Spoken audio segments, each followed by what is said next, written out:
क्या हाल चाल दोस्त, क्या हाल चाल। आज हम लोग करने वाले हैं ENVS का यूनिट नंबर 3, वो भी गूगल बाबा की मदद से।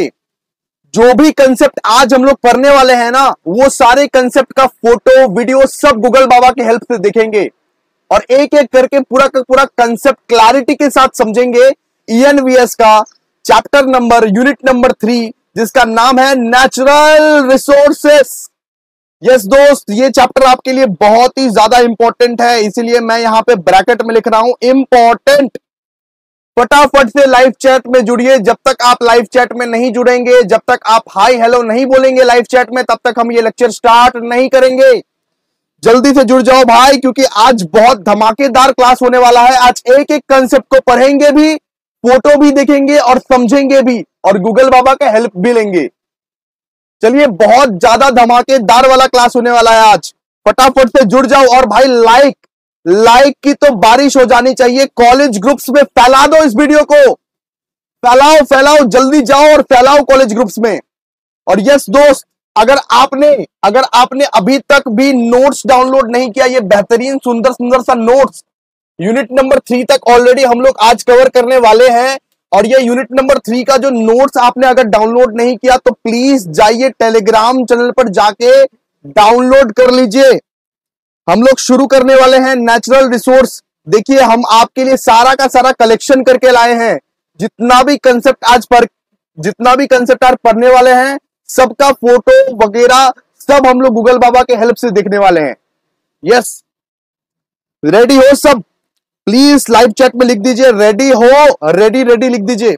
रेडी करते हैं हम लोग भी अपना, ठीक है? फटाफट से आ जाओ। अगर बीच में कोई डाउट्स अराइज होती है तो लाइव चैट में ही आप पूछिएगा, मैं लाइव चैट में ही आपको सॉल्व कर दूंगा, ठीक है? ये वीडियो प्रीमियर पे चल रही है, लेकिन मैं आपके साथ ही हूं दोस्त, मैं उसी लाइव चैट में बैठा हुआ हूं। तो आइए शुरू करते हैं। सबसे पहले नेचुरल रिसोर्स में पहला वाला टॉपिक है रिन्यूएबल रिसोर्स। रिन्यूएबल रिसोर्स क्या होता है? तो भाई सबसे पहले ये फोटो देखो। क्या ये फोटो आपने आज तक देखा है? यह है सोलर एनर्जी का फोटो। अगर आप गांव में जाओगे या पंचायत वेब सीरीज देखोगे, इसको हम लोग बोलते हैं सोलर पैनल। तो इससे ना सोलर एनर्जी प्रोड्यूस होती है और ये रिन्यूएबल सोर्स ऑफ एनर्जी है, यानी कि ये एनर्जी कभी खत्म नहीं होती है, ठीक है? ये एनर्जी कभी खत्म नहीं होती है, इसको हम लोग रिप्लेस कर सकते हैं। आ जाइए, इसको हम लोग पढ़ते हैं एक बार। Renewable resources are natural material. Renewable resources जो है ये नेचुरल मटेरियल है दैट कैन बी रिप्लेस्ड और regenerated within a human lifetime. यानी कि जितना खुशी आप यूज करो, जितना खुशी आप रिन्यूएबल रिसोर्सेस का यूज करो, वो कभी खत्म नहीं होने वाला है। और जिसको रीजनरेट करना बहुत ही आसान है दोस्त, बहुत ही आसान, ठीक है? तो देखिए, आप क्या पढ़ रहे हैं, देखिए, renewable resources are natural material that can be replaced और regenerated with a human lifetime और relatively quicker in comparison to non renewable resources. Non renewable resources का मतलब क्या है भैया, ये भी आप समझा दो। नॉन रिन्यूएबल रिसोर्सेस का मतलब है जैसे कि कोल हो गया, पेट्रोल हो गया, डीजल हो गया, ये सब एक टाइम पे ना भाई खत्म हो जाएगा, ये सब एक टाइम पे खत्म हो जाएगा। इसीलिए सरकार बोल लो या देश बोल लो, सब कोई हमें अभी यही बोल रहा है कि भाई रिन्यूएबल रिसोर्सेस का ज्यादा यूज करो। रिन्यूएबल रिसोर्सेस का मतलब है जो रिसोर्सेस कभी नहीं खत्म होगी, जिसको रीजनरेट करना बहुत आसान होती है। जैसे कि सनलाइट वाला रिसोर्सेस, विंड, वाटर, बायोमास और जियोथर्मल एनर्जी से जो भी रिसोर्सेस उपलब्ध होती है ना, वो सारे रिसोर्सेस को ज्यादा यूज करो आप लोग। आजकल तो हम लोग इलेक्ट्रिसिटी भी वाटर से यूज कर रहे हैं, वाटर से जनरेट कर रहे हैं, है कि नहीं बताइए? आप लोग क्या पवन चक्की देखे हो? पवन चक्की विंड सोर्स ऑफ एनर्जी है। इसके बाद सनलाइट से हम लोग सोलर एनर्जी को लेते हैं। इस तरह से ये सब रिन्यूएबल सोर्स ऑफ एनर्जी है, ये सब रिन्यूएबल सोर्स ऑफ रिसोर्सेस है। समझ में आया? तो अगर एग्जामिनेशन में रिन्यूएबल रिसोर्सेस के बारे में आ गया तो आप क्या लिखोगे? चैट बॉक्स में लिख के बताओ। चैट बॉक्स में सबका लिखा हुआ रहना चाहिए, चैट बॉक्स में लिख के बताओ। सबसे पहले लिखोगे renewable resources are natural material. क्या material? Natural material that can be replaced, जिसको आप रिप्लेस कर सकते हो और रीजनरेट कर सकते हो बहुत आसानी से। बहुत आसानी से अपना वर्ड में बना बना के इंग्लिश में लिखना है भाई, अपना वर्ड में, जिसको आप रिप्लेस कर सकते हो या रीजनरेट कर सकते हो with in a human lifetime और रिलेटिवली क्विकर। बहुत क्विकली रीजनरेट कर लोगे आप, खत्म ही नहीं होगा रिन्यूएबल रिसोर्सेस। समझ में आ रहा है या नहीं आ रहा है? प्लीज चैट बॉक्स में बोलो, जल्दी बोलो, जल्दी। अब हम लोग करने वाले हैं नेक्स्ट। लाइक कर दीजिए, लाइक नहीं करेंगे तो पाप लगेगा भाई, बहुत मेहनत कर रहा हूं आपके लिए। चलिए फटाफट से देखिए, अब हम लोग नेक्स्ट पढ़ने वाले हैं नॉन रिन्यूएबल रिसोर्सेस।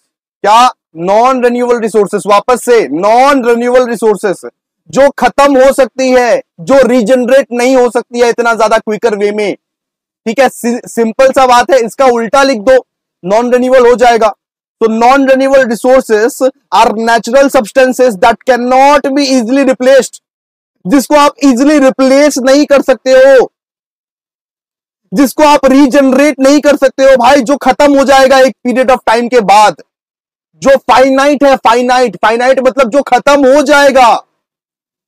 बोलते हैं ना कि हमारे फ्यूचर जनरेशंस के लिए पानी हवा बचाओ, तो यही है, पानी हवा गैस बचाओ। जैसे कि क्या हो गया? कोल, ऑयल, नेचुरल गैस, ये सब क्या है? ये सब खत्म हो जाएगा भाई, ये सब खत्म हो जाएगा। थोड़ा कम यूज करो, बेकार का यूज मत करो। जितना आप सोलर एनर्जी का यूज कर सकते हो, जितना आप विंड एनर्जी, वाटर एनर्जी का यूज कर सकते हो, उतना बेहतर। तो भाई रिन्यूएबल सोर्स ऑफ एनर्जी का यूज करो, non renewable source of energy का मत यूज करो, वरना तुम्हारे बच्चे, तुम्हारे फ्यूचर जनरेशंस का क्या होगा बताओ? तुम्हारे फ्यूचर जनरेशंस का क्या होगा बताओ? उनके पास तो ये सब रहेगा ही नहीं जो हमारे पास आजकल है। क्लियर है कि नहीं बताओ? तो these resources are finite and include things like fossil fuels, जैसे कोल, ऑयल, नेचुरल गैस, यानी कि आयरन, कॉपर, गोल्ड। एक बार ये खत्म हो गया ना भाई, गियो गियो गियो, ठाकुर तो गियो। कौन सा फिल्म का डायलॉग है? करण अर्जुन, ठाकुर तो गियो। एक बार ये खत्म हो गया ना भाई, गियो तुम। इसीलिए ये सब सारे रिसोर्सेस को हम लोग को क्या करना चाहिए? बचाना चाहिए। समझ में आ रहा है? प्लीज प्लीज प्लीज जल्दी से कमेंट करो, लाइव चैट में लिखो समझ में आ रहा है सर, समझ गए, 100% clear clear clear clear clear clear clear clear clear clear clear, ऐसे करके कमेंट करो। लाइव चैट में पूरा धुआं धुआं कर दो। जितना भी जन है मुझे कोई फर्क नहीं पड़ता, जो लोग नहीं आए हैं उनकी जिंदगी बर्बाद समझो भाई। जो लोग आए हैं ये लेक्चर देखने, उनको मैं सबसे ज्यादा इंपॉर्टेंट मैटर करता हूं। अगर 4 लोग भी ये लेक्चर देख रहे हैं ना, मैं उनको इंपॉर्टेंट मैटर करता हूं। चलिए अब हम लोग पढ़ेंगे लैंड रिसोर्सेस के बारे में। आगे आगे देखो भाई, गूगल बाबा का हेल्प लेंगे, सब चीज में गूगल बाबा का हेल्प लेंगे, आराम से समझेंगे, आराम आराम से, कोई घाई नहीं करना है। अब देखो लैंड रिसोर्सेस क्या होता है। Land resources refers to the natural materials and feature found on the earth surface, जो तुमको अर्थ के सरफेस में मिलता है, जो तुमको जमीन पे गिरा हुआ मिलता है, जो तुमको जमीन पे मिलता है। क्या क्या मिलता है जमीन पे भैया? भैया धूल मिलता है, तो बोल सकते हैं सॉइल। मिनरल मिलता है, mineral mineral, water bodies, forest, other natural element. Lake में जाते हो, लेक में क्या क्या मिलता है? सॉइल मिलता है। जी हाँ भैया, बहुत टाइप के सॉइल मिलता है। फॉरेस्ट मिलता है क्या? फॉरेस्ट, पेड़ पौधे, झरने मिलता है ना। कहां पे मिलता है? जमीन पे मिलता है भैया, जमीन पे, अर्थ के सरफेस में मिलता है। उसको आप क्या बोल सकते हो बाबा? उसको क्या बोल सकते हो? बताओ बताओ, लाइव चैट में बताओ क्या बोल सकते हो? लैंड रिसोर्सेस, वही तो है लैंड रिसोर्सेस।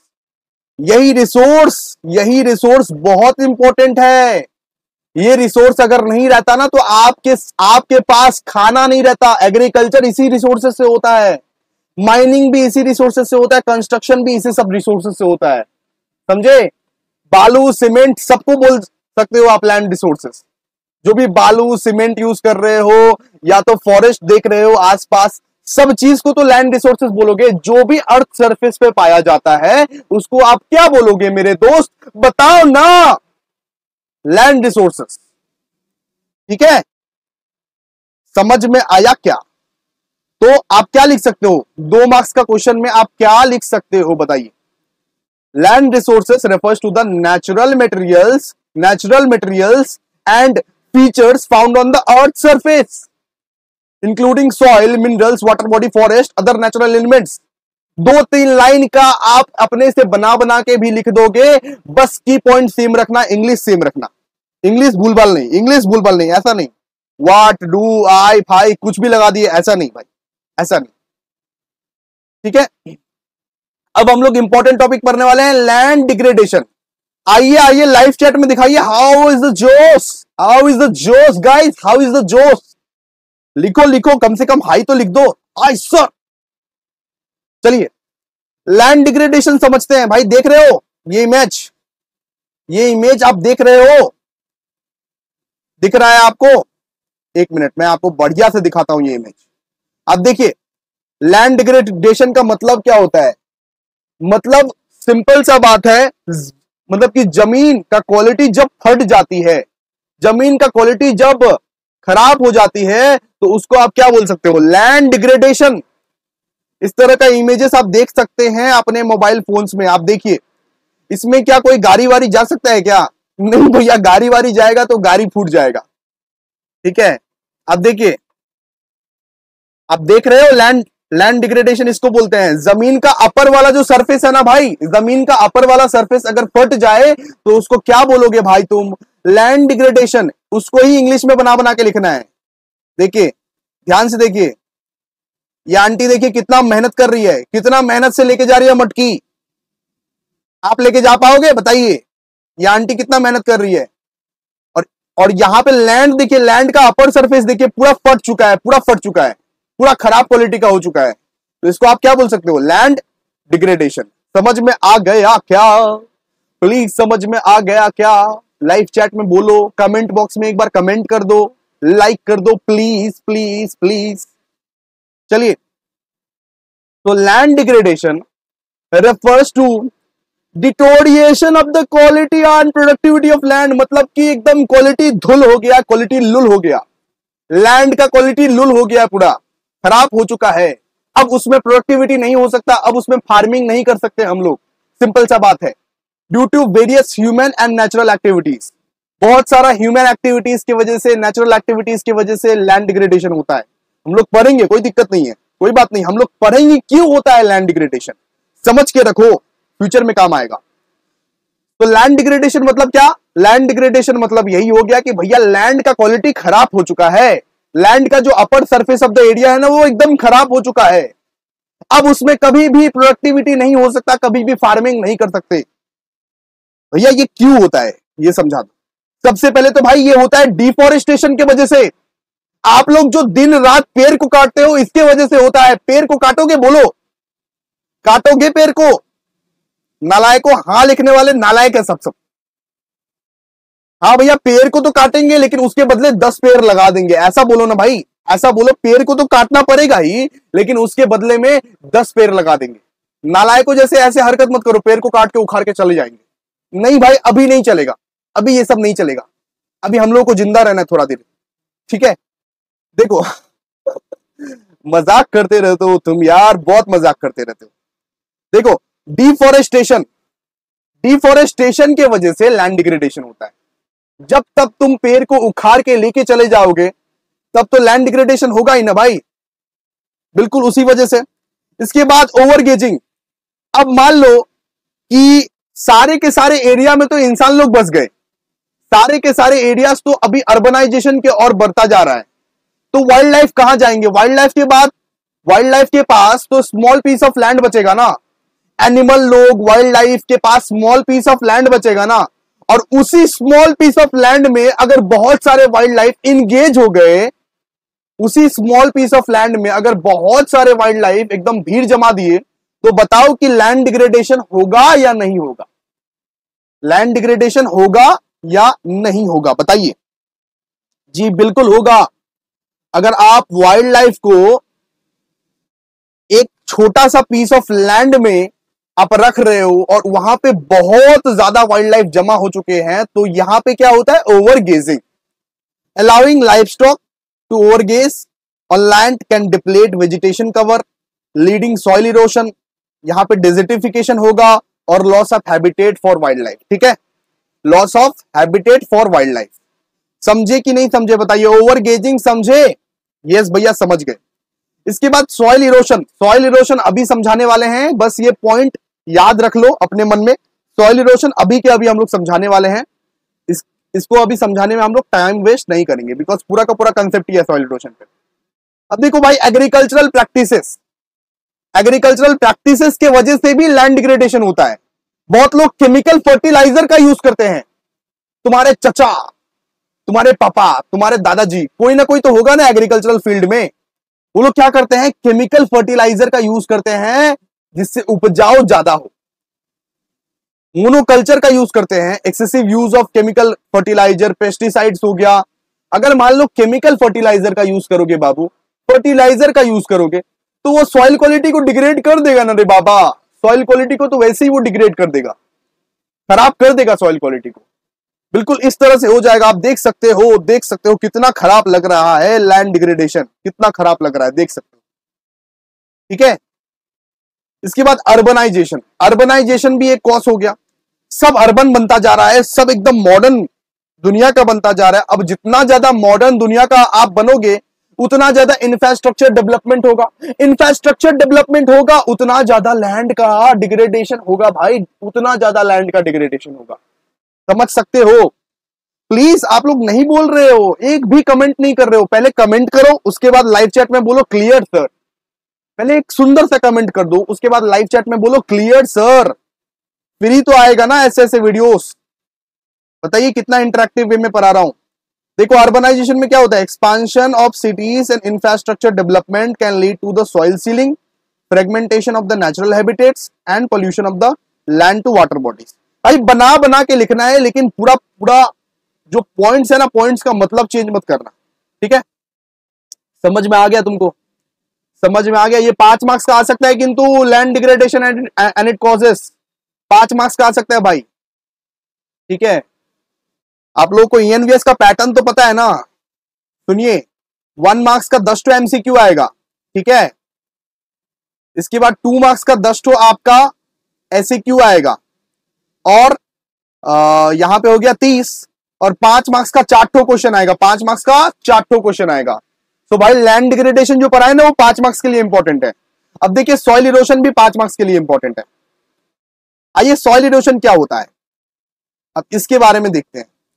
देखिए, सॉइल इरोशन बस उसी को हम लोग बोलते हैं, बस मान लीजिए कि एक क्वालिटी का जो सॉइल है वो हट चुका है। सॉइल का, लैंड का ऊपरी परत वाला जो सॉइल है वो हट चुका है, वो खराब हो चुका है, उसको आप क्या बोलोगे, सॉइल इरोशन। ठीक है, यहां पे गूगल में भी दिया हुआ है, soil erosion is the detachment and movement of the soil particles from the point of through the action of water और विंड। मतलब कि वाटर और विंड के वजह से जो ऊपर का परत, ऊपर का जो सॉइल का जो लेयर है वो जो खराब हो जाता है ना, उसको हम बोलते हैं सॉइल इरोशन। रेनफॉल के वजह से कभी कभी हो जाता है, देखते नहीं हो, बारिश हो गई तो गड्ढे हो जाते हैं, रास्ते में गड्ढे हो जाते हैं बारिश की वजह से, विंड के वजह से गड्ढे हो जाते हैं, तो उसको हम लोग क्या बोलते हैं, सॉइल इरोशन। समझते हो? बारिश में तुम छपक छपक के चलते हो ना, जिस बारिश में तुम छपक छपक के जिस गड्ढे में चलते हो, उसको हम लोग क्या बोलते हैं, सॉइल इरोशन। समझ में आ रहा है कि नहीं आ रहा है बताइए? आ रहा है सर, पढ़ाइए। ओके जी, तो soil erosion is when the top layer of the soil, top layer is washed or blown away by the water or wind। हवा या तो पानी से जब टॉप लेयर ब्लो कर जाता है, जब टॉप एयर खराब हो जाता है, जब, उसको हम लोग क्या बोलते हैं, सॉइल इरोशन। ठीक है, किस किस वजह से होता है सॉइल इरोशन? रेनफॉल के वजह से होता है भाई। बहुत ज्यादा जब रेन हो जाएगा, हेवी रेन हो जाएगा, तब गड्ढे हो जाएंगे, गड्ढे इस तरह से बड़े बड़े बड़े बड़े गड्ढे गड्ढे गड्ढे हो जाएंगे रास्ते में। जब तुमको चलने में बहुत मुश्किल होगा, पानी जम जाता है उस गड्ढे की वजह से, है कि नहीं बताओ? विंड के वजह से भी होता है, बहुत ज्यादा हवा बह रही है, सुनामी आ गया, उस वजह से क्या होता है, ये जो टॉप लेयर है ना, टॉप लेयर खराब हो जाता है सॉइल का, टॉप लेयर खराब हो जाता है। इसके वजह से तुम और पेड़ काटो, सब तुम्हारी वजह से हो रहा है। तुम लोग जो पेड़ काटते हो ना, इस वजह से भी होता है, इस वजह से भी सॉइल इरोशन होता है। डिफॉरेस्टेशन, ओवरगेजिंग, एक ही लैंड के अंदर, एक ही लैंड के ऊपर अगर बहुत सारे एनिमल्स लोग कब्जा जमा लिए, वाइल्ड लाइफ एनिमल्स लोग कब्जा जमा लिए, उससे क्या होगा? उससे भाई सॉइल इरोशन तो होगा ही होगा, सॉइल का क्वालिटी तो खराब होगा ही होगा। बताओ होगा कि नहीं होगा? बताओ। यस भैया, बिल्कुल बिल्कुल बिल्कुल होगा, बिल्कुल एग्री। तो सॉइल इरोशन का फोटो देखोगे?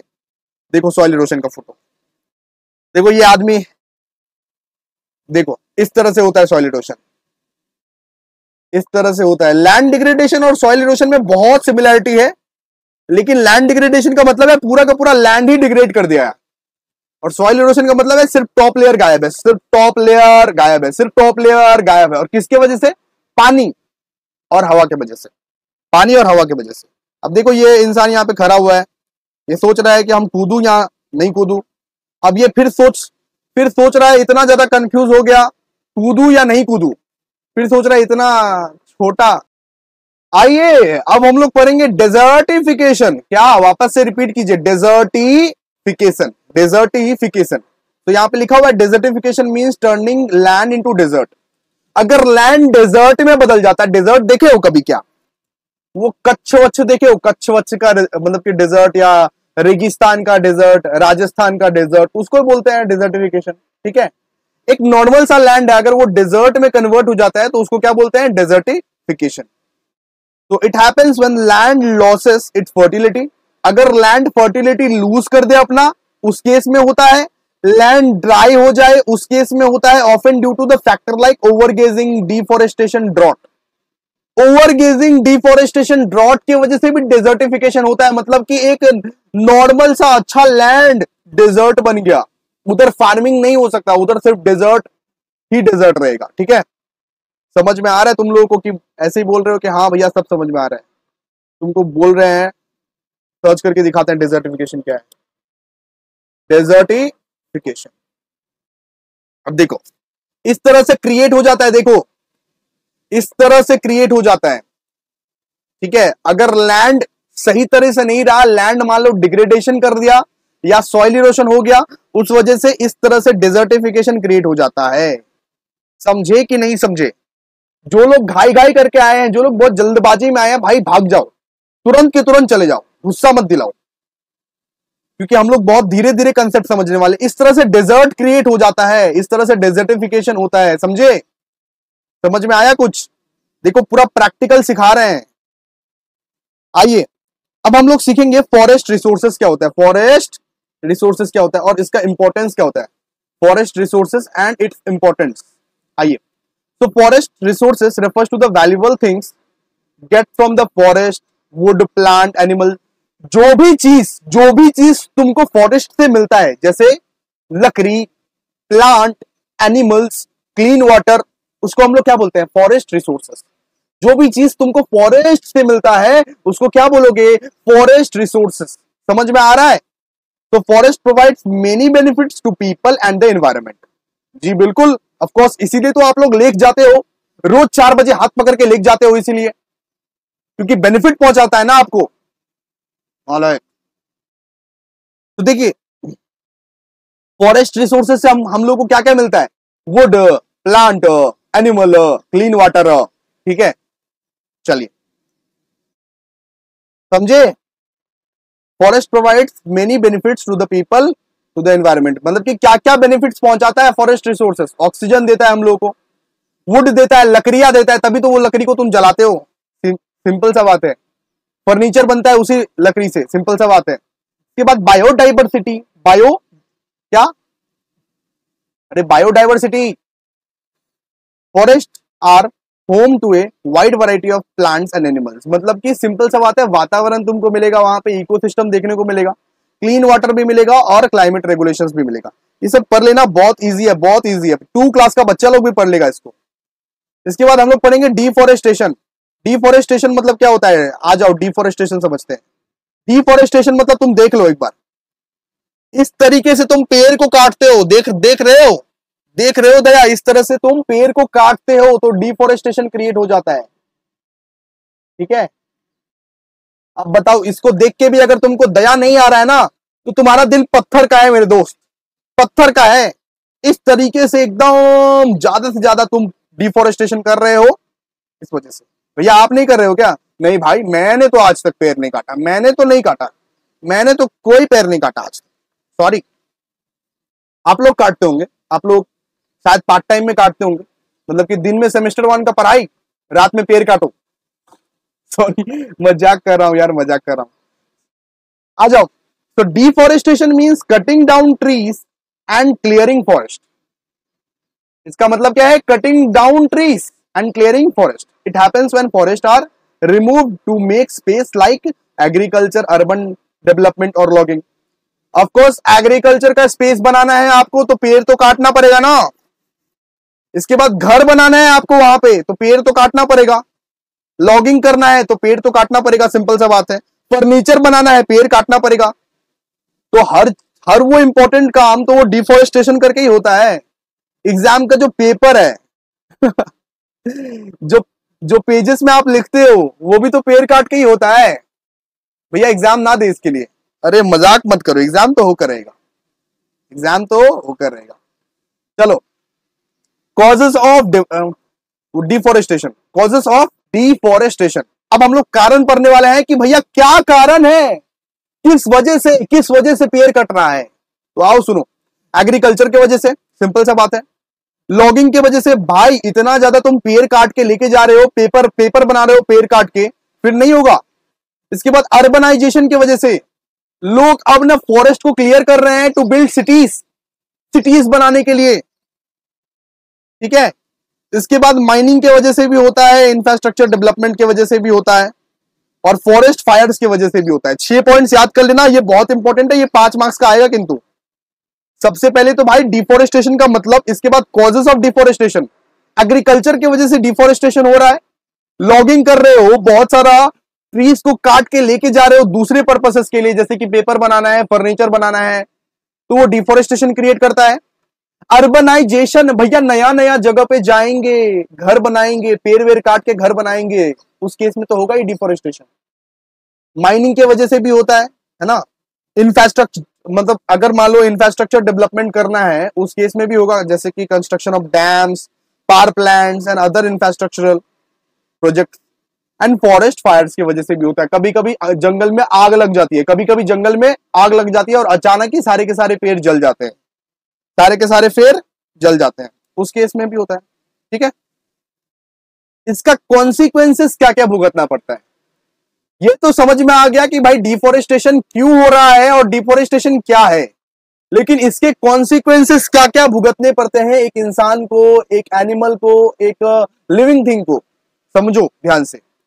सबसे पहले तो लॉस ऑफ बायोडाइवर्सिटी होगा, जैसे बहुत सारे प्लांट्स, एनिमल्स, सब कोई मर जाएंगे, सब कोई। डिफोरेस्टेशन की वजह से प्लांट्स, एनिमल्स, स्पीसीज, किसी का भी अस्तित्व नहीं रहेगा, लॉस ऑफ बायोडाइवर्सिटी होगा मेरे दोस्त, लॉस ऑफ बायोडाइवर्सिटी हो जाएगा। इसके बाद क्लाइमेट चेंज का सिचुएशन आपको सहना पड़ेगा। चैप्टर नंबर, यूनिट नंबर 2 में क्लाइमेट चेंज के बारे में बताए थे, ठीक है।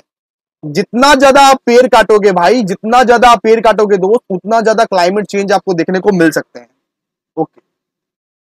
इसके बाद सॉइल इरोशन होगा, सॉइल इरोशन क्यों होता है? पेड़ काटने की वजह से। डिफोरेस्टेशन क्यों होता है? सॉइल इरोशन की वजह से, सिंपल सा बात है।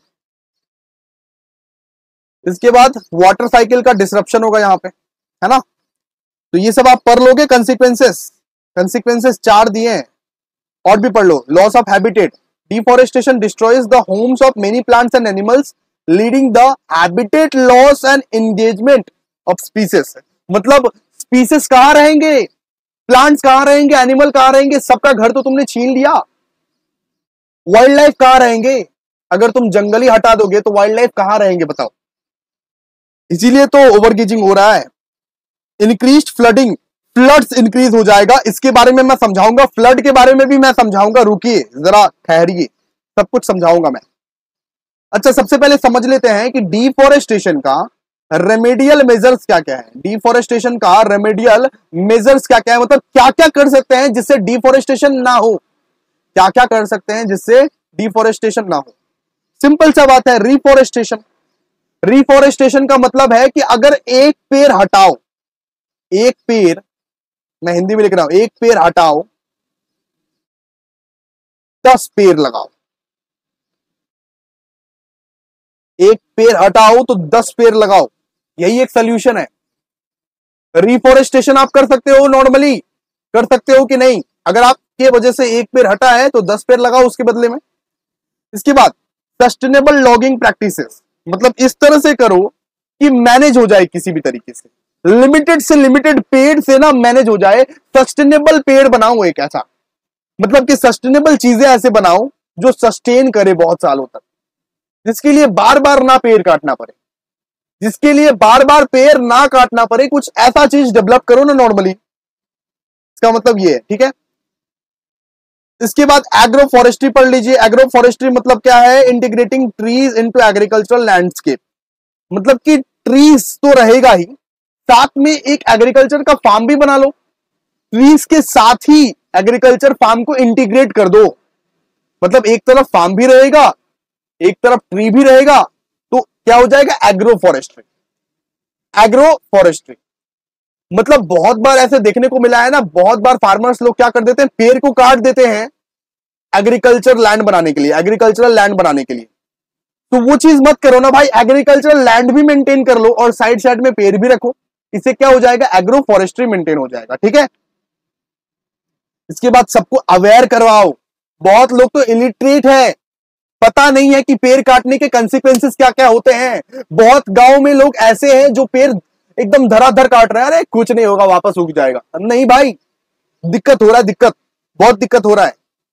तो देखो यहां पे क्या लिखा हुआ है, educating people about the importance of forest, मतलब कि इंपॉर्टेंस ऑफ फॉरेस्ट के बारे में बताओ। तुम तो लिटरेट हो ना, जो भी ऐसा काम कर रहे हैं उनको बताओ। इसके बाद पॉलिसी एंड रेगुलेशंस बना दो, लॉज रूल्स एंड रेगुलेशंस बना दो। गवर्नमेंट को कड़क स्ट्रिक्ट रूल बनाना चाहिए कि जो पेड़ काटेगा उसको जेल में, और जेल का सजा वो नहीं कि 6 महीना 1 साल में छोड़ दिया, कम से कम 5-7 साल का। जो बेवजह पेड़ काटेगा उसको 7 साल का जेल, ऐसे कर दो। इसके बाद कोई पेड़ ही नहीं काटेगा, है ना? यही सब है ना। बताओ ये सब क्या मिल जाता है? ये सब रेमेडियल मेजर्स है, ये सब डिफोरेस्टेशन का दोस्त रेमेडियल मेजर्स है। इससे आप डिफोरेस्टेशन को रोक सकते हो, इससे आप इस तरह के फालतू सिचुएशंस को रोक सकते हो जहां पे बहुत सारे पेड़ को कटे हैं, जहां पे बहुत सारे पेड़ काटे जा रहे हैं बेवजह। ये सब सारे सिचुएशंस को रोक सकते हो। समझ गए आप? समझ रहे हो आप या नहीं समझ रहे हो? अगर नहीं समझ रहे हो तो मैं क्या कर सकता हूं बताइए? चैट बॉक्स में बोलिए, अगर कुछ डाउट्स है तो मैं सॉल्व कर रहा हूं आपको, उसी चैट बॉक्स में मैं सॉल्व कर दूंगा, ठीक है। चलिए आइए, लाइक कर दो भाई, लाइक कर दो, और कॉलेज ग्रुप्स में सारे के सारे शेयर कर दो ये सब सारे लिंक्स। बहुत मेहनत कर रहा हूं तुम्हारे लिए। हम लोग अब पढ़ेंगे water resources and it uses. Water resources मतलब क्या होता है? वाटर रिसोर्सेस जैसे कि वाटर बॉडीज हो गया, जैसे कि रिवर्स हो गया, लेक्स हो गया, ग्राउंड वाटर हो गया। ग्राउंड वाटर मतलब कि कुएं का पानी, कुएं का पानी, वो ट्यूबवेल का पानी, उसको बोलते हैं ग्राउंड वाटर। जिसको बोलते हैं वेल्स हो गया या तो ट्यूबवेल हो गया, इसके पानी को क्या बोलते हैं? Ground water. तो मतलब कि that can be use for the various purposes such as drinking, agriculture, industries, recreation, सब कुछ के लिए, बहुत सारे पर्पस के लिए हम लोग यूज करते हैं। वाटर रिसोर्सेस मतलब क्या? वाटर बॉडीज जो कि हमको रिवर्स में मिलता है, लेक्स में मिलता है, या तो ग्राउंड वाटर से हम लोग जनरेट करते हैं, ठीक है। समझ में आया? चलिए अब सबसे पहले हम लोग पढ़ेंगे use of surface and ground water, यानी कि सरफेस वाटर जो है। सबसे पहले मैं समझाऊंगा कि सरफेस वाटर क्या है। सरफेस वाटर जो है उसका यूज क्या है, क्या है सरफेस वाटर का यूज। आइए देखिए ध्यान से, यह है सरफेस वाटर। सरफेस वाटर मतलब लेक्स, रिवर्स, लेक्स रिवर्स का पानी को बोलते हैं सरफेस वाटर। तो आइए अब हम लोग पढ़ते हैं सरफेस वाटर का यूज क्या क्या है। तो surface water refers to the water that are visible on the earth surface, जो विजिबल है, जो आप देख सकते हो। क्या लेक्स, रिवर्स का पानी आप लोग देख सकते हो? बिल्कुल। जब भैया हम लोग लेक जाते हैं तब वहां पे पानी रहता है, हम लोग देख सकते हैं अपने आंखों से। वो क्या है बाबा? Surface water. वो क्या है? Surface water. तो देखिए, surface water refers to the water that are visible on the earth surface like rivers, lakes and streams. People use surface water, people लोग यूज करता है surface water for various purposes. वो surface water को पीते भी हैं, drinking, irrigation के लिए, इंडस्ट्रियल प्रोसेसेस के लिए एंड रिक्रिएशन के लिए। वहां पे तो आप लोग स्विमिंग भी करते हो भाई, स्विमिंग और बोटिंग भी होता है ना लेक में। लेक में कभी कभी आप लोग गए हो क्या? बताइए चैट बॉक्स में बताइए, लेक में कभी आप लोग गए हो? हाँ भैया, जाते हैं रोज 4 बजे। बताइए गए हो? तो वहां पे स्विमिंग बोटिंग देखे हो क्या कभी? स्विमिंग बोटिंग देखे हो? यस। तो वो जो सरफेस वाटर है ना, उसको लोग ड्रिंक करने के लिए भी यूज करते हैं। यहां नहीं करते हैं, लेकिन गांव में ड्रिंक करते हैं। ऑफ कोर्स सरफेस वाटर को ड्रिंक करते हैं लोग, क्योंकि प्योर रहता है वो सब। इरिगेशन के लिए भी यूज करते हैं, सिंचाई वगैरह, एग्रीकल्चरल फार्म्स में। इसके बाद स्विमिंग के लिए भी यूज करते हैं, बोटिंग के लिए भी यूज करते हैं। ठीक है, ओके जी। इसके बाद देखिए क्या लिखा हुआ है, surface water is often use for the hydro electric power generation, यानी इलेक्ट्रिक पावर जनरेशन के लिए भी सरफेस वाटर का यूज किया जाता है। रिवर्स और लेक्स का पानी ही यूज किया जाता है। ठीक है, लेकिन भाई लेकिन सरफेस वाटर गंदा भी हो सकता है। सरफेस वाटर गंदा भी हो सकता है भैया। क्यों गंदा होगा? वो केमिकल्स पड़े होते हैं उसमें, आजकल तो वेस्ट पड़े होते हैं, रन ऑफ पड़े होते हैं। इस वजह से सरफेस वाटर गंदगी भी हो सकती है, और उसी गंदगी के वजह से लोग बीमार पड़ते हैं। लोग क्या पड़ते हैं? बीमार। लोग क्या पड़ते हैं? बीमार। समझे क्या? बताओ, सरफेस वाटर के बारे में समझे? ऑल क्लियर, ऑल क्लियर, जल्दी जोश दिखाओ। देखिए ये है सरफेस वाटर, सागर किनारे, वही देखिए कितना मस्त मस्त सीन है। देखिए, तो आप क्या बोलोगे बेटा? बताओ क्या बोलोगे बेटा? Surface water. चलिए आगे आगे आगे आगे। अब हम लोग पढ़ेंगे भैया ग्राउंड वाटर। क्या पढ़ेंगे? Ground water. क्या आप लोग ट्यूबवेल देखे हो कभी? क्या बात कर रहे हैं भैया, ट्यूबवेल तो देखे ही होंगे ना। ज्यादातर ये गांव में मतलब कि देखा जाता है, ज्यादातर ये गांव में देखा जाता है ट्यूबवेल। इसके बाद वेल देखे हो? वेल, कुआं कुआं कुआं कुआं और ट्यूबवेल देखे हो? ये सब क्या है बेटा? ये सब है ग्राउंड वाटर। ये सब है ग्राउंड वाटर। बच्चों समझ गए? ये सब क्या है? ये सब ग्राउंड वाटर है। Ground water is water that stored beneath of the earth surface in underground, जिसको हम लोग देख नहीं सकते हैं, जिसको हम लोग देख नहीं सकते हैं, जिसको हम लोग देख नहीं सकते हैं, जो भीतर रहता है, जमीन के भीतर रहता है, जो जमीन के भीतर रहता है। इनफैक्ट अभी भी जो तुम पानी पी रहे हो ना, ग्राउंड वाटर का ही पानी पी रहे हो भाई, ग्राउंड वाटर का ही पानी पी रहे हो। उसी को टंकी से ऊपर में चढ़ा के एकदम पीते हो तुम। बोलते हो अरे टंकी से आया है। टंकी से कहां से आया है? ग्राउंड वाटर से तो आया है। समझे? ग्राउंड वाटर ही है वो। समझ गए कि नहीं समझ गए? बताओ। इसके बाद देखो, people use ground water for drinking, पानी पीने के लिए ग्राउंड वाटर यूज करते हैं। अभी भी तो तुम यूज वही कर रहे हो। इरिगेशन, इंडस्ट्रियल मतलब की पर्पसेस। या तो तुम ड्रिंकिंग के लिए यूज कर रहे हो, या तो तुम इरिगेशन के लिए यूज कर रहे हो, या तो तुम इंडस्ट्रियल पर्पस के लिए यूज कर रहे हो। ठीक है, इसके बाद ground water is often cleaner and less susceptible to pollution. कभी कभी ग्राउंड वाटर बहुत ही अच्छा क्लीन रहता है, बहुत अच्छा क्लीन रहता है, क्योंकि it is filtered through layers of soil and rock. Because ये लेयर्स ऑफ सॉइल और रॉक के वजह से क्लीन रहता है। ठीक है, ग्राउंड वाटर सबसे ज्यादा क्लीन माना जाता है। वो सरफेस वाटर से भी ज्यादा क्लीन माना जाता है ग्राउंड वाटर को। ठीक है, इसके बाद देखिए, however excessive pumping of ground water can lead to the depletion of the aquifers. तो एक्सेसिव पंपिंग हो गया तो एक्विफायर्स का यहाँ पे डिप्लेशन हो गया नॉर्मली। और अगर मेरी बात मानो तो ग्राउंड वाटर में भी पोल्यूशन रहता है भाई, इसीलिए समझ के सोच के पीना चाहिए पानी, और हमेशा प्योरीफायर का यूज करना चाहिए। आजकल तो प्योरीफायर का यूज एकदम कंपलसरी हो गया, सब कोई प्योरीफायर का ही यूज कर रहा है। ठीक है, तो ग्राउंड वाटर भी जो है वो पल्यूट हो सकता है। अब पढ़ते हैं फ्लड्स के बारे में।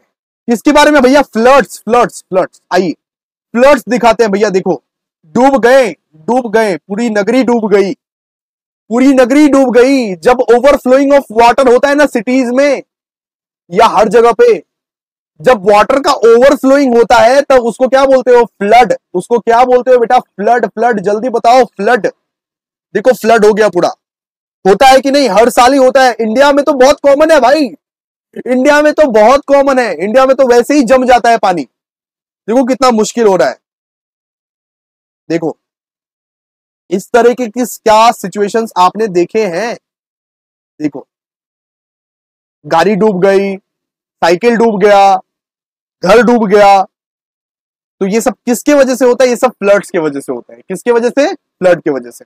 तो flood happen when there is too much water in the area. Area में बहुत पानी आ गया भाई, बहुत पानी आ गया due to heavy rain. Heavy rain की वजह से जम जाता है ना रास्ता, रास्ता जम जाता है ना, उसको आप क्या बोलोगे? फ्लड्स। क्या बोलोगे? फ्लड्स। भाई चाप मत लो, ईएनवीएस में सबको ही पास करने वाला है, लेकिन हम तुमको टॉप कराने के लिए पढ़ा रहे हैं भाई, टॉप कराने के लिए। टॉप करोगे ईएनवीएस में, इसमें ना टॉप कर पाओगे ना तो भाई बहुत शर्म की बात है, शर्म की बात है, शर्म की बात है। आ जाओ। The water overflows from rivers, lakes, ocean covering land, they are usually dry. मतलब मान लो कि जो लैंड ऑलरेडी ड्राई है उसमें जब जब ओवरफ्लो ऑफ वाटर हो जाए, ओवरफ्लो ऑफ वाटर, उसको हम लोग क्या बोलते हैं? फ्लड। उसको हम लोग क्या बोलते हैं? फ्लड। उसको क्या बोलते हैं भाई? फ्लड। जो कि डेंजरस फॉर पीपल भी हो सकता है और एनिमल्स भी हो सकता है। एनिमल लोग कैसे सर्वाइव कर पाएगा फ्लड में?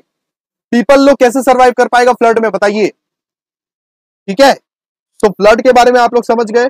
आइए अब नेक्स्ट, नेक्स्ट वाला टॉपिक फटाफट से, ड्रॉट। नेक्स्ट पढ़ने वाले हैं ड्रॉट। क्या पढ़ने वाले हैं नेक्स्ट? ड्रॉट। आइए, तो ड्रॉट देखिए, किसको बोलते हैं ड्रॉट? देखिए क्लाइमेटिक चेंज की वजह से, नेचुरल क्लाइमेट साइकिल्स की वजह से जब पूरा का पूरा जमीन सूख जाता है, जब लैंड का ऊपरी परत एकदम सूख जाता है, तब ड्रॉट होते हैं। यहां आप देख सकते हो ड्रॉट का एकदम फोटो देख सकते हो आप। ठीक है, देखिए जरा ध्यान से देखिए ड्रॉट का फोटो। बिल्कुल इस तरह से लैंड जब हो जाता है तब उसको क्या बोलते हैं? वो ड्रॉट। जब बारिश नहीं होती है, जब स्नोफॉल नहीं गिरता है, उस केस में क्या हो जाता है? ड्रॉट। उस केस में क्या हो जाता है? ड्रॉट। तो आइए पढ़ते हैं। A drought occurs when there is a not enough rain for a long period. अरे भाई लगान मूवी कौन ने देखा है? लगान मूवी किसने देखा है? बताओ लगान मूवी किसने देखा है? चल लाइव चैट में बताओ, जल्दी जल्दी बताओ। सर हमने देखी है लगान मूवी। लगान मूवी में क्या होता है? लगान मूवी में बारिश नहीं होती रहती है तो वहां पे ड्रॉट ही तो आ जाता है, बंजर जमीन हो जाती है, पूरा बंजर जमीन। बंजर जमीन मतलब आप वहां पे एग्रीकल्चर नहीं कर सकते हो। ठीक है, leading to shortage of water, water का शॉर्टेज हो जाएगा। This lack of rainfall can dry up rivers, rivers भी सूख जाएगा, लेक्स भी सूख जाएगा भाई, रिजर्वर्स भी सूख जाएगा, सब कुछ सूख जाएगा, सब सूखा सूखा, सब ड्राई हो जाएगा। मतलब कि making it difficult for the people, plants and animal to get enough water to survive. ठीक है, बहुत ज्यादा डिफिकल्ट हो जाएगा। किस किस के लिए? पीपल के लिए भी, प्लांट्स के लिए भी और एनिमल के लिए। उसको क्या बोल सकते हो आप? उसको बोल सकते हो ड्रॉट। आइए नेक्स्ट पढ़ते हैं। अब हम लोग पढ़ेंगे एनर्जी रिसोर्सेस। क्या पढ़ेंगे बाबू? खत्म हो चुका है, 10 मिनट जरा आप चैन से बैठो, खत्म हो जाएगा, अभी के अभी खत्म हो जाएगा। अब हम लोग पढ़ने वाले हैं एनर्जी रिसोर्सेस। तो एनर्जी रिसोर्सेस मतलब क्या? Energy resources are the different thing we use to make power to do work. मतलब कि काम करने के लिए आपको पावर चाहिए, पावर, पावर। वो पावर जनरेट करता है एनर्जी। वो पावर आप एनर्जी से ही जनरेट कर पाते हो ना। आपको मान लीजिए एग्रीकल्चरिंग करना है, आपको मान लीजिए इंडस्ट्रियलाइजेशन करना है, तो उसके लिए एनर्जी का ज्यादा यूज है। और उस एनर्जी को आप सनलाइट के थ्रू, विंड के थ्रू, फॉसिल फ्यूल्स के थ्रू, जैसे कोल, ऑयल के थ्रू, वाटर के थ्रू, न्यूक्लियर एनर्जी के थ्रू जनरेट करते हो। उसको क्या बोलते हैं? उसको बोलते हैं एनर्जी रिसोर्सेस। अगर आप एनर्जी को सनलाइट के थ्रू, विंड के थ्रू, फॉसिल फ्यूल्स के थ्रू, कोल के थ्रू, ऑयल के थ्रू जनरेट कर रहे हो, उसको क्या बोलते हैं? उसको बोलते हैं एनर्जी रिसोर्सेस। एनर्जी, एनर्जी, और एनर्जी से क्या आता है? Power, power, power. ठीक है, पावर आता है। समझ गए कि नहीं बताइए? समझ गए कि नहीं बताइए? अब हम लोग नेक्स्ट टॉपिक आगे बढ़े कि नहीं बताइए भैया? आगे बढ़िए आप, समझ गए। इसके बाद हम लोग बताएंगे environmental impact on energy generation. Environmental impact on energy generation, मतलब भाई एनर्जी जनरेट जो करते हो इससे एनवायरमेंट पे क्या इंपैक्ट पड़ रहा है, क्या फर्क पड़ रहा है। एनर्जी तो जो तुम इतना जनरेट कर रहे हो विंड से, सनलाइट से, फॉसिल फ्यूल से, तो इससे एनवायरमेंट को क्या अफेक्ट पड़ रहा है, क्या इंपैक्ट पड़ रहा है, जरा समझाओ भैया। ओके जी, I the environment impact of energy generations refers to how producing energy can affect the natural world around us. This impact includes like air pollution. इससे क्या होता है भाई, एयर पोल्यूशन होता है। इससे क्या होता है, एयर पोल्यूशन होता है। इससे क्या होता है, वाटर पोल्यूशन होता है। इससे क्या होता है, हैबिटेट डिस्ट्रक्शन होता है। हैबिटेट डिस्ट्रक्शन होता है, यानी कि जो वाइल्ड लाइफ का घर है ना, वाइल्ड लाइफ का घर कहाँ है, जंगल, वो डिस्ट्रॉय होता है इससे। क्लाइमेट चेंज होता है इससे। बहुत सारा इश्यूज है भाई, बहुत सारा इश्यूज, तुम गिनते गिनते थक जाओगे। एनर्जी का ना बहुत ज्यादा डिसएडवांटेज है, बहुत ज्यादा। एनर्जी जो जनरेट करते हैं ना उसका बहुत ज्यादा डिसएडवांटेज है, जैसे कि एयर पोल्यूशन होता है, वाटर पोल्यूशन होता है, हैबिटेट डिस्ट्रक्शन होता है, क्लाइमेट चेंज होता है बाबा, क्लाइमेट चेंज होता है। के बाद different sources of energy have different environmental impacts with some being cleaner and more sustainable than others. मतलब कि कुछ कुछ एनर्जी ऐसे हैं जो क्लीनर भी है और ज्यादा सस्टेनेबल है दूसरे एनर्जी के मतलब कि कंपैरिजन में। जैसे जो भी रिन्यूएबल सोर्सेस ऑफ एनर्जी है बाबा, जो भी रिन्यूएबल सोर्सेस ऑफ एनर्जी है वो क्या है, वो बहुत क्लीनर एनर्जी है, जो ज्यादा अफेक्ट नहीं करती, जो एनवायरनमेंट को ज्यादा अफेक्ट नहीं करती। तो हम लोगों को क्या यूज करना चाहिए, रिन्यूएबल सोर्स ऑफ एनर्जी। ठीक है, रिन्यूएबल सोर्स ऑफ एनर्जी। अब हम लोग पढ़ेंगे ग्रीन एनर्जी के बारे में। Very important green energy. तो ग्रीन एनर्जी का मतलब ही होता है भाई रिन्यूएबल एनर्जी। ग्रीन एनर्जी का मतलब ही होता है रिन्यूएबल एनर्जी, मतलब कि मतलब कि मान लीजिए सनलाइट का यूज कर रहे हैं, विंड का यूज कर रहे हैं, वाटर का यूज कर रहे हैं, जियोथर्मल हीट का यूज कर रहे हैं, बायोमास का यूज कर रहे हैं, उसका मतलब ही होता है रिन्यूएबल एनर्जी। तो सीधा सा बात है ना, आप ऐसे लिख दो ना, green energy is known as renewable energy, refers to the energy derived from the natural sources that do not deplete the earth resources and that can be replaced or regenerated quickly in a more quick manner. इस तरीके से आप अगर लिख दोगे तो उसको green energy का डेफिनेशन मिल जाएगा, आपको मिल जाएगी 2, क्योंकि 2 मार्क्स का रहेगा। ठीक है, तो ग्रीन एनर्जी के वजह से सोलर एनर्जी होती है produce, wind power, water, geothermal heat, सब कुछ प्रोड्यूस हो रही है। ठीक है, मतलब आप रिन्यूएबल एनर्जी का एक तरह से यूज कर रहे हो। क्लियर है, आप इसको रीड करोगे, आप इस लाइन को, इस पैरा को रीड करोगे, सेकंड वाला जो पैरा है, बिकॉज इसमें मुझको कुछ खास नहीं लगता, 2 मार्क्स का आएगा, 2 मार्क्स के लिए आप 4 लाइन 5 लाइन लिखोगे, इनफ रहेगा। ठीक है, इसीलिए रीड करके रखोगे इसको। अब हम लोग पढ़ेंगे use of alternative and non conventional energy sources. Use of alternative and non conventional energy sources. सबसे पहले तो भाई हम कन्वेंशनल एनर्जी सोर्सेस के बारे में पढ़ाएंगे कि कन्वेंशनल एनर्जी सोर्सेस क्या होता है। भाई कन्वेंशनल एनर्जी सोर्सेस मतलब जो हम लोग लॉन्ग टाइम से यूज करते हुए आ रहे हैं ऑलरेडी, जैसे क्या है, coal, oil, natural gas as well as nuclear energy.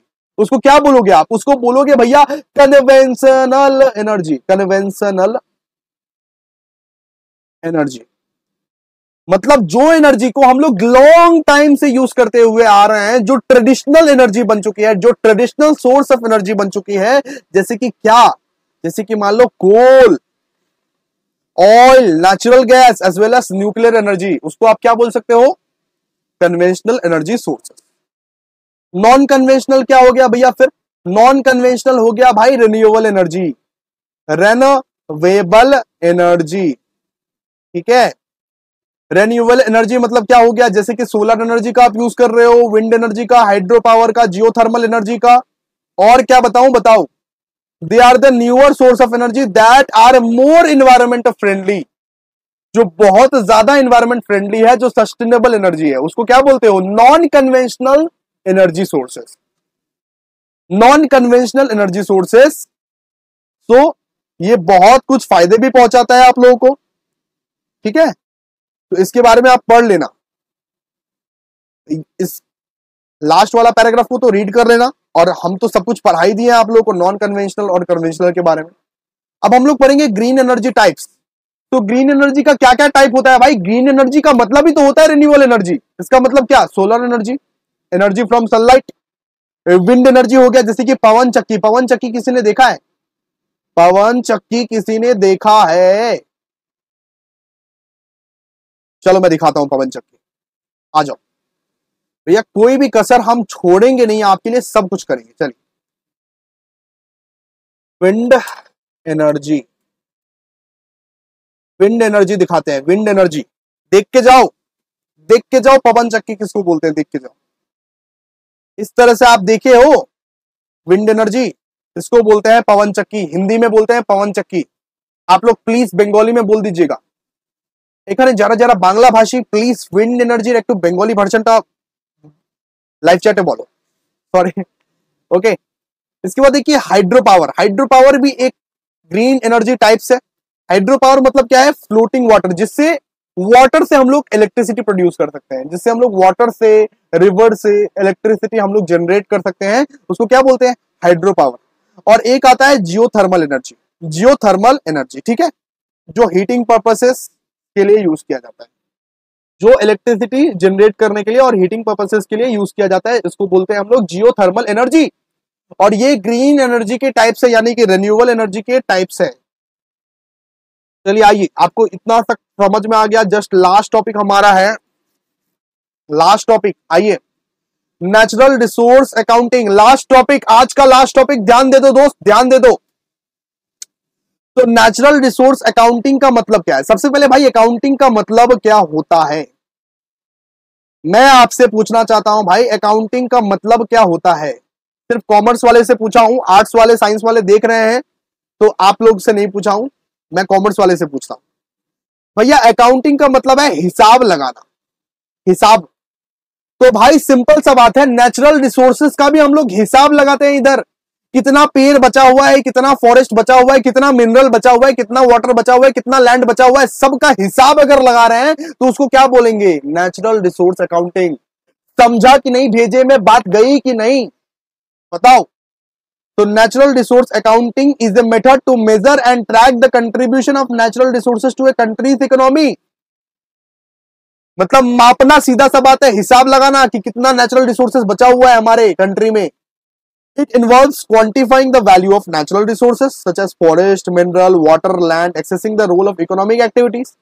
These accounting approach helps policymaker and economists understand the importance of the natural resources in economic development. ठीक है, इसका हिसाब बहुत ज्यादा इंपॉर्टेंट है, जिससे आप सबको समझ में आए कि इकोनॉमिक डेवलपमेंट के लिए नेचुरल रिसोर्सेज को प्रिजर्व करना कितना ज्यादा जरूरी है, इकोनॉमिक डेवलपमेंट के लिए नेचुरल रिसोर्सेज को प्रिजर्व करना कितना ज्यादा इंपॉर्टेंट है। तो दोस्त हम लोग यहां पे यूनिट 3 खत्म कर लिए बहुत अच्छे तरह से। थैंक यू फॉर ज्वाइनिंग, और ऐसे ही आप लोग प्यार बरसाते रहिए, हम भी आपके साथ हैं, आप भी हमारे साथ रहिए। लाइक करके जाना, लाइक करके जाना, और एक प्यारा सा कमेंट कर दो, प्यारा सा एक कमेंट लिख दो, प्यारा सा एक कमेंट लिख दो, प्लीज प्लीज प्लीज। चलिए थैंक यू, मिलते हैं नेक्स्ट वीडियो में, तब तक के लिए बाय। यूनिट नंबर 4 आएगा बहुत जल्द, बहुत जल्द। Thank you.